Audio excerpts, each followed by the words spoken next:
નમસ્કાર વિદ્યાર્થી મિત્રો, smart learning learn for the excellence ચેનલમાં આપનું હાર્દિક સ્વાગત છે. અમારી ચેનલને વધુમાં વધુ લાઇક, શેર અને સબસ્ક્રાઇબ કરો. અને જો આપને અમારી ચેનલના વિડીયો પસંદ આવતા હોય તો તમારા ફ્રેન્ડ સર્કલમાં પણ અમારી ચેનલની લિંક મોકલો અને જરૂરથી નોટિફિકેશન બટન દબાવવાનું ન ભૂલતા, જેથી અમારા દ્વારા અપલોડ કરવામાં આવતા વિડીયોની નોટિફિકેશન આપ સુધી પહોંચી શકે. ઇન્સ્ટાગ્રામ અને ટ્વિટર એકાઉન્ટમાં અમને ફોલો કરવાનું ન ભૂલતા, કારણ કે અમારા દ્વારામાં અલગ અલગ ક્વિઝ, અલગ અલગ ફોટોસ, ઇમ્પોર્ટન્ટ માહિતી આ બંને એકાઉન્ટમાં મૂકવામાં આવે છે. અહીં અપલોડ કરવામાં આવતો વિડીયો જો આપને પસંદ હોય તો ડિસ્ક્રિપ્શન બોક્સમાં જણાવેલી ટ્વિટર ચેનલને જોઈન કરો અને અહીં અપલોડ કરવામાં આવતા વિડીયોની પીડીએફ તમે ફ્રીમાં પ્રાપ્ત કરી શકો છો. આપના કોઈ પણ પ્રશ્નો, કોઈ પણ ક્વેરી હોય તો અમને કોમેન્ટ સેક્શનમાં પણ જણાવી શકો છો. આપના સજેશન પણ મોસ્ટ વેલકમ છે, તથા અમારા જીમેલ એકાઉન્ટમાં આપ પ્રશ્ન પૂછી શકો છો. આજે મિત્રો તારીખ છે 28 જુલાઈ 2020. આજના એનાલિસિસનો ટોપિક છે પર્યાવરણ પર પ્રભાવનું આકલન, એટલે કે એન્વાયરમેન્ટ ઇમ્પેક્ટ અસેસમેન્ટ. જીપીએસસીના વિદ્યાર્થીઓ માટે ધ મોસ્ટ ઇમ્પોર્ટન્ટ આર્ટિકલ છે. જીપીએસસીનું તમારું પેપર 6 છે, એનો ટોપિક ક વિજ્ઞાન અને ટેકનોલોજી, અને એમાં પણ 6 નંબરનો જે ટોપિક છે એના અંતર્ગત ઉલ્લેખ કરેલો છે એન્વાયરમેન્ટ ઇમ્પેક્ટ અસેસમેન્ટનો. તો આ ટોપિક આજે આપણે ડિટેલમાં ચર્ચા કરીશું. થોડોક વિડીયો મિત્રો લાંબો થઈ જશે, પરંતુ ધીરજ રાખી અને સંપૂર્ણ સાંભળજો, એટલે આખો ટોપિક તમારે જીપીએસસીમાં બીજે લગભગ ક્યાંયથી કરવાની જરૂર પડશે નહીં. આજે ધ હિન્દુ આર્ટિકલમાં આના ઉપર એક આખો આર્ટિકલ આવ્યો છે, પણ આપણે એને બેઝિકથી રિવાઇઝ કરી અને સંપૂર્ણ આર્ટિકલની ચર્ચા કરીશું. તો આજના આર્ટિકલમાં આપણે શું શું ભણીશું? તો સૌથી પહેલા આપણે કોન્ટેક્સ્ટ ભણીશું. ત્યારબાદ આ EIA પ્રોસેસ શું છે એના 10 સ્ટેપ હું તમને જણાવીશ. ત્યારબાદ તાજેતરમાં ડ્રાફ્ટ 2020 જાહેર સરકાર દ્વારા કરવામાં આવ્યો છે, તો એના અલગ અલગ પોઈન્ટ્સ કહીશ અને એની સાથે જોડાયેલા ઇસ્યુ કયા કયા છે એ કહીશ, અને અંતે વે ફોરવર્ડ. તો આ EIA જે ડ્રાફ્ટ આવ્યો છે અને આ સિવાય પણ EIA માં શું કરવાની જરૂર છે તે આપણે જાણીશું. તો ચલો સૌપ્રથમ કોન્ટેક્સ્ટ જાણીશું. કોન્ટેક્સ્ટમાં આવે છે મિનિસ્ટ્રી ઓફ એન્વાયરમેન્ટ, ફોરેસ્ટ અને ક્લાઇમેટ ચેન્જના મંત્રી કોણ છે? પ્રકાશ જાવડેકર. 2006ની જે EIA ની નોટિફિકેશન છે, તો એની જગ્યાએ સરકાર શું લાવે છે? ડ્રાફ્ટ EIA 2020 રજૂ કર્યો છે. પરંતુ મિત્રો આપણે 22 માર્ચે લોકડાઉન જાહેર થયું હતું. ખ્યાલ હોય તો 22 માર્ચે એક દિવસનું હતું, પછી 23 માર્ચથી લોકડાઉન જાહેર થયું હતું. તો એ લોકડાઉન બાદ એપ્રિલ મહિનામાં જે પર્યાવરણ મંત્રી છે પ્રકાશ જાવડેકર, એમણે વર્ચ્યુઅલ કોન્ફરન્સ કરી. કોની સાથે? Board four wild life standing committee, એટલે કે રાષ્ટ્રીય વન્ય પ્રાણીઓની સ્થાયી સમિતિ સાથે મીટિંગ કરી અને જે સંરક્ષણ માટે ગંભીર અસર પહોંચાડતા અમુક જે પ્રોજેક્ટ્સ હતા એમને મંજૂરી આપી. તો મિત્રો એવી રીતે શું ઉતાવળ હતી કે લોકડાઉનના સમય દરમિયાન પ્રોજેક્ટોને મંજૂરી આપવાની જરૂર પડી, પરંતુ એનાથી પણ વિશેષ આ ઝડપથી પર્યાવરણ અસર આકારણી એટલે કે EIA સૂચન રજૂ કરીને આ જે ડ્રાફ્ટ છે એને જલ્દીથી જલ્દીની મંજૂરી મળે એવી માંગ એન્વાયરમેન્ટ મિનિસ્ટ્રી કરી રહી છે. તો આ ડિટેલમાં આ પ્રોસેસને જાણવી આપણે માટે આવશ્યક છે કે કેમ આ સરકાર અત્યારે EIA પ્રોસેસને ખૂબ જ ઝડપી બનાવવા માંગે છે. તો સૌપ્રથમ આવશે પર્યાવરણ પ્રભાવ પરનું આકલન. તો એની ડેફિનેશન જાણવી જરૂરી છે. કોઈ પણ વ્યાખ્યા તમારા માટે સૌથી મહત્વની હોય છે, તો આપણે અહીંયા બે વ્યાખ્યાનો ઉલ્લેખ કરીશું. એક જનરલ ડેફિનેશન એટલે કે EIA. આ એક સૂચિત પ્રોજેક્ટ અથવા વિકાસના સંભવિત પર્યાવરણીય પ્રભાવનું મૂલ્યાંકન કરવાની પ્રક્રિયા છે, જે આંતર સંબંધિત સામાજિક, આર્થિક, સાંસ્કૃતિક અને માનવ સ્વાસ્થ્ય ફાયદાકારક અને પ્રતિકૂળ પ્રભાવને ધ્યાનમાં લે છે. ફરીવાર બોલું છું, EIA સૂચિત પ્રોજેક્ટ અથવા વિકાસના સંભવિત પર્યાવરણીય પ્રભાવનું મૂલ્યાંકન કરવાની પ્રક્રિયા છે, જે આંતર સંબંધિત સામાજિક, આર્થિક, સાંસ્કૃતિક અને માનવ સ્વાસ્થ્ય ફાયદાકારક અને પ્રતિકૂળ પ્રભાવને ધ્યાનમાં લે છે. તો મિત્રો ડેફિનેશન આવી જ તમારે લખવી પડશે, કારણ કે આ સ્ટાન્ડર્ડ ડેફિનેશન છે. અને જો આ થોડીક ડિફિકલ્ટ લાગતી હોય તો UNEP, યુનાઇટેડ નેશન એન્વાયરમેન્ટ પ્રોગ્રામે જે ડેફિનેશન આપી છે એ લખી શકો છો તમે. EIA ને વ્યાખ્યાયિત કરતા પહેલા કોઈ પ્રોજેક્ટના પર્યાવરણીય, સામાજિક અને આર્થિક પ્રભાવને ઓળખવા માટે વપરાયેલ સાધન તરીકે વ્યાખ્યાયિત કરે છે. તો આની ડેફિનેશન થોડીક ઈઝી છે, પણ ઉપરની ડેફિનેશન લખો તો વધારે ઇમ્પેક્ટ પડશે મિત્રો. ત્યારબાદ ભારતમાં આ EIA ક્યારથી શરૂ છે? તો પર્યાવરણ સંરક્ષણ અધિનિયમ 1986નું જ્યારે સમર્થન આપવામાં આવ્યું, ત્યારબાદ ભારતમાં EIA પદ્ધતિ અને એની પ્રક્રિયાની વિવિધ જોગવાઈઓ સામેલ છે. અને અત્યારે જે EIA ભારતમાં થાય છે, તો એ શેના અંતર્ગત થાય છે? 2006ની જે નોટિફિકેશન છે એના અંતર્ગત થાય છે, જેને સુધારો કરીને હવે શું છે? 2020નો ડ્રાફ્ટ રજૂ કરવામાં આવ્યો છે. તો આપણે હવે જાણીશું કે EIA ની આખી પ્રોસિજર શું છે. તો નંબર 1, શું થાય છે પ્રોજેક્ટનું? સ્ક્રીનિંગ. કે પ્રોજેક્ટનું રોકાણ કેટલું છે, એનું સ્થાન કયું છે અને વિકાસનો પ્રકાર કયો છે. તો એના આધારે પ્રોજેક્ટને કેવી મળે છે, વૈધાનિક મંજૂરી મળે છે. એટલે કે આને કહેવાય છે પ્રોજેક્ટનું શું કર્યું, સ્ક્રીનિંગ. શેના આધારે, રોકાણ, સ્થાન અને વિકાસના આધારે. બીજા નંબરમાં આવે છે સ્કોપ એટલે કે અવકાશ. પ્રોજેક્ટની જે સંભવિત અસર છે અને એ અસરો કયા કયા ક્ષેત્રમાં પડી શકે છે, તો એને ઘટાડવાની કઈ કઈ શક્યતાઓ છે અને શું આ પ્રોજેક્ટને દેખરેખની જરૂર છે કે નહીં. તો આ એના આધારે પ્રોજેક્ટનો સ્કોપ નક્કી થાય છે. ત્યારબાદ બેઝ લાઇન ડેટા સંગ્રહ કરવાનો છે. એટલે કે આ બેઝ લાઇન ડેટાનો શું કરવાનો છે, અભ્યાસ કરી તે ત્યાંની પર્યાવરણીય સ્થિતિ દર્શાવે છે. તમારી પાસે ડેટા ઉપલબ્ધ હોય તો જ તમે જે તે ક્ષેત્રની પર્યાવરણ સ્થિતિ કેવી છે તેનો ઉલ્લેખ કરી શકો છો. ચોથા નંબરે અસરની આગાહી એટલે કે ઇમ્પેક્ટ પ્રિડિક્શન. ઇમ્પેક્ટ બે પ્રકારની હોય, એક સકારાત્મક હોય અને એક નકારાત્મક હોય. તો આ અસર કેટલી સકારાત્મક હશે અને કેટલીક નકારાત્મક હશે. એટલે ધારો કે કોઈ આ વિસ્તાર છે, અહીંયા પ્રોજેક્ટ ડેવલપમેન્ટ કરી રહ્યા છો, તો પર્યાવરણ ઉપર કેટલી સકારાત્મક અને કેટલી નકારાત્મક અસર પડશે, તો એનું પ્રિડિક્શન કરવાની વાત કરે છે. અને ચોથા નંબરે ઘટાડવાના પગલા અને EIA report, that means mitigation measures and EIA report. એટલે કે જે EIA રિપોર્ટ આવે એમાં એન્વાયરમેન્ટને જે અસર પહોંચે એને અટકાવવા અથવા તો એને ઘટાડવા અથવા તો પસાર કરવા માટેની જે ક્રિયા અને પગલાઓ છે એને સામેલ કરવા જરૂરી છે. અને જે સંભવિત પર્યાવરણ નુકસાન છે અથવા જે નુકસાન થવાનું છે એના માટે શું આપવાનું છે, વળતરનું સ્તરનો ઉલ્લેખ કરવો જરૂરી છે. તો ફરી વાર કહી દઉં છું, શું છે, સ્ક્રીનિંગ છે, પછી સ્કોપ નક્કી કરવાનો, બેઝલાઇન ડેટા એકત્રિત કરવાનો, ઇમ્પેક્ટ પ્રિડિક્શન કરવાનું અને મિટિગેશન મેઝર એટલે ઘટાડવાના પગલા EIA રિપોર્ટમાં ઉલ્લેખ થવા જોઈએ. તો અહીંયા તમને મેં 5 પગલા જણાયા, હજી બીજા 5 પગલા બાકી છે. આગળની સ્લાઇડમાં આપણે જોઈશું. સૌ પહેલા આવશે, છઠ્ઠા નંબરે આવશે જાહેર સુનાવણી એટલે કે પબ્લિક હિયરિંગ. EIA અહેવાલ પૂર્ણ થયા પછી પ્રોજેક્ટ સાઇટની નજીક રહેતા જાહેર અને પર્યાવરણીય જૂથોને જાણ કરવી આવશ્યક છે. અને એ લોકોનો, જેમ કે કોઈ ન્યુક્લિયર પાવર સ્ટેશન છે, આપણે ગુજરાતની જ વાત કરીએ તો ભાવનગરમાં એક મીઠી વીરડી નામનું પ્લેસ છે. તો મીઠી વીરડી નામના પ્લેસે ન્યુક્લિયર પ્લાન્ટ નાખવાનો હતો, પરંતુ ત્યાંના લોકોને જાણ કરતા એમને એવું જણાવ્યું કે ના, અહીંયા ન્યુક્લિયર ખતરો ઊભો થઈ શકે છે, તો અહીંયા પ્લાન્ટ તમે ઊભો કરશો નહીં. તો એ પ્લાન્ટને ક્યાં લઈ જવામાં આવ્યો, ત્યારે કર્ણાટકમાં લઈ જવામાં આવ્યો છે. એટલે આ તો એક એક્ઝામ્પલ હતું મિત્રો કે પબ્લિક હિયરિંગ ઇમ્પોર્ટન્ટ પ્રોસેસ છે EIA માટે. ત્યારબાદ આવે છે નિર્ણય લેવો એટલે કે ડિસિઝન મેકિંગ. તો EIA તો ખરું જ, પણ એની સાથે સાથે શું, EMP એટલે કે એન્વાયરમેન્ટ મેનેજમેન્ટ પ્લાન, પર્યાવરણ વ્યવસ્થાપન યોજના, એને ધ્યાનમાં રાખીને શું લેવાનું છે, અંતિમ નિર્ણય. પણ કોની સલાહથી, નિષ્ણાંતોની સલાહથી, અલગ અલગ જે સત્તા મંડળીની સાથે સંકળાયેલા એની સાથેથી, પ્રોજેક્ટનો જે ઇન્ચાર્જ છે એની સાથે. તો આ બધાની સલાહ બાદ તમારે નિર્ણય લેવાનો છે. 6, 7 અને 8મો નંબર આવશે આનો.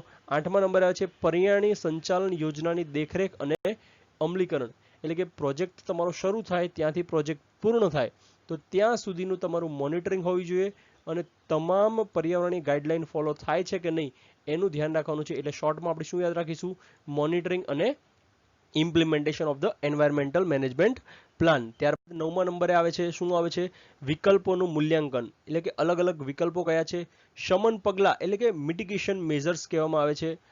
ત્યારબાદ મિટિગેશન પગલાનું તમારે આલેખન કરવાનું છે અને પર્યાવરણીય અસરની આકારણી કરવાની છે. હવે આ શું કહેવા માંગે છે, ધેટ મીન્સ કે તમારી પાસે જે પ્રોજેક્ટ છે એનાથી એન્વાયરમેન્ટ નુકસાન તો થવાનું જ છે, તો એનું મૂલ્યાંકન કરવાનું.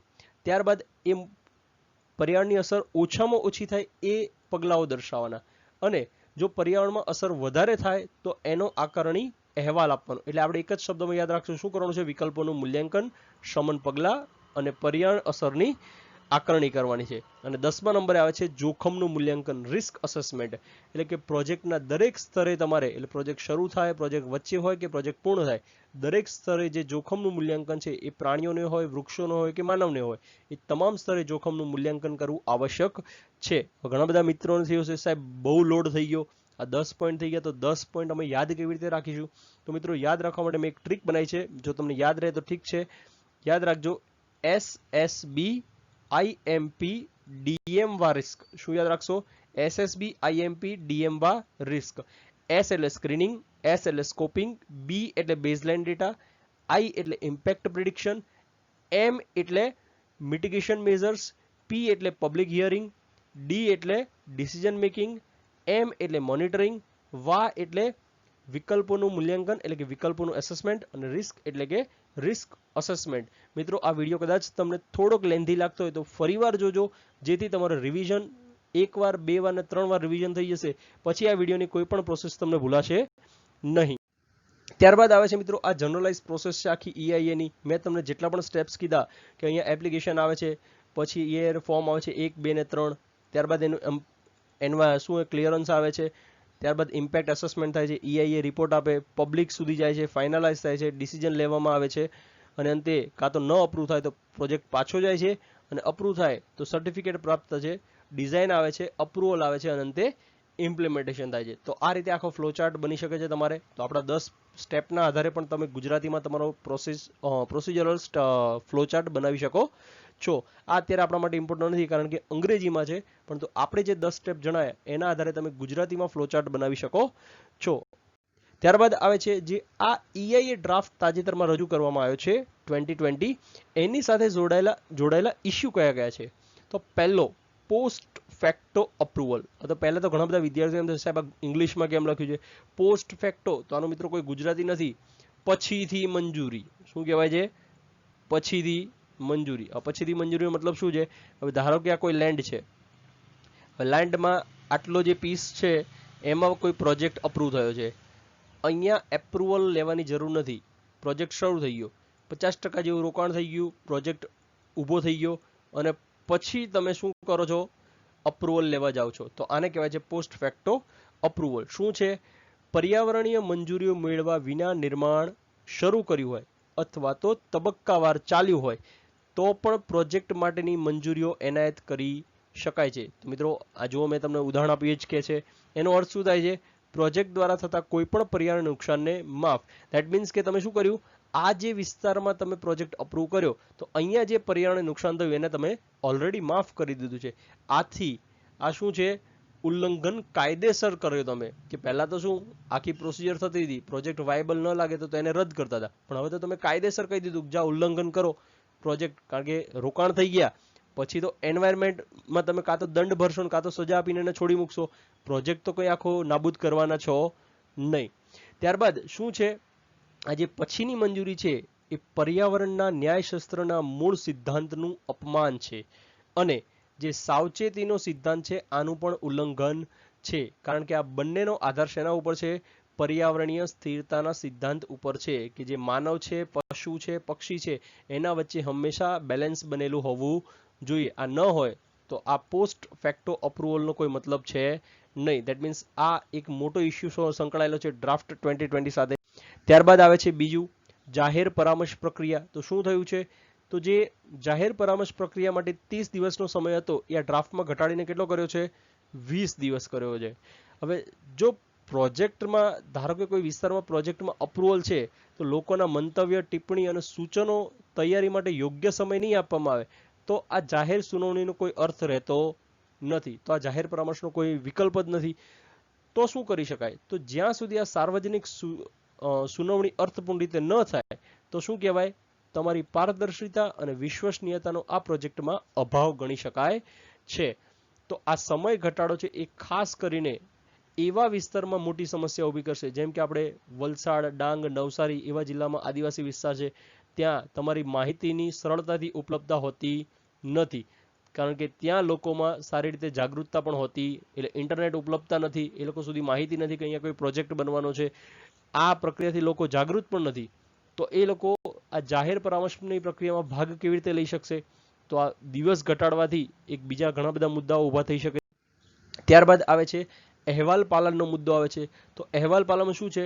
તો 2006માં જે જાહેરનામું હતું એમાં પ્રોજેક્ટમાં તમારે દર 6 મહિને રિપોર્ટ સબમિટ કરવાનો હતો, પણ જ્યાં નવો ડ્રાફ્ટ આવ્યો છે એમાં દર વર્ષે ફક્ત એકવાર રિપોર્ટ સબમિટ કરવો જરૂરી છે.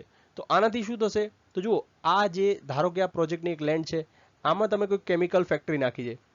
હવે પર્યાવરણના ભોગે તમે પોસ્ટ ફેક્ટોના કારણે મંજૂરી પાછળથી મેળવો છો, પરંતુ રિપોર્ટ તમારે વર્ષે આપવાનો છે. કેમિકલના કારણે ખબર છે, ધારો કે આ પહેલો મહિનો છે પ્રોજેક્ટનો, અને આ પહેલા જ મહિને આજુબાજુના જે ગામડાઓ છે એમાં કેમિકલના કારણે ઘણા બધા લોકોની અથવા બાળકોની મૃત્યુ થઈ જાય છે.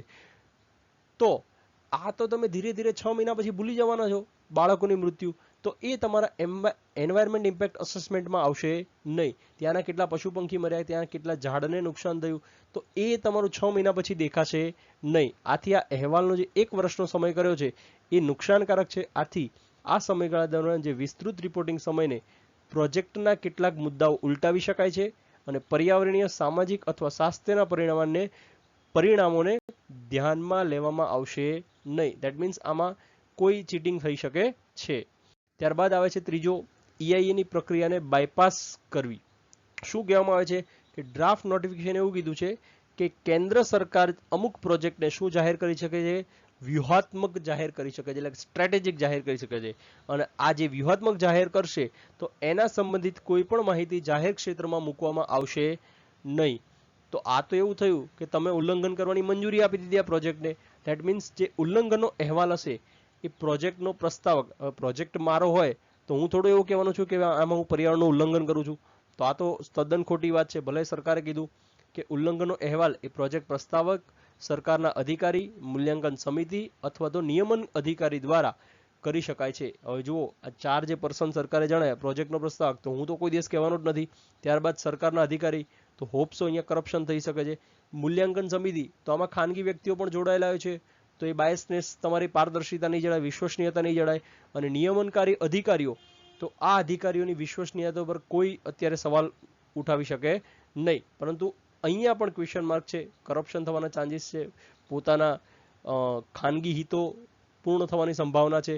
તો આ ખાલી 4 વ્યક્તિઓ કોઈ EIA પ્રોજેક્ટને શું કહેવાય મૂલ્યાંકન કરી શકે નહીં. અને આ અગેન શું છે, કુદરતી ન્યાયના સિદ્ધાંતની વિરુદ્ધ છે.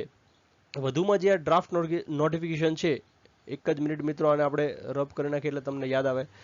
યસ, હા, વધુમાં જે આ ડ્રાફ્ટ નોટિફિકેશન છે એમાં શું જણાવ્યું છે કે જે નવા બાંધકામ પ્રોજેક્ટ છે એમાં 1.5 લાખ ચોરસ મીટર, જે હાલમાં કેટલી છે 20,000 ચોરસ મીટર છે, એ નિષ્ણાંત સમિતિઓ દ્વારા વિગતવાર ચકાસણી કરવાની જરૂર નથી.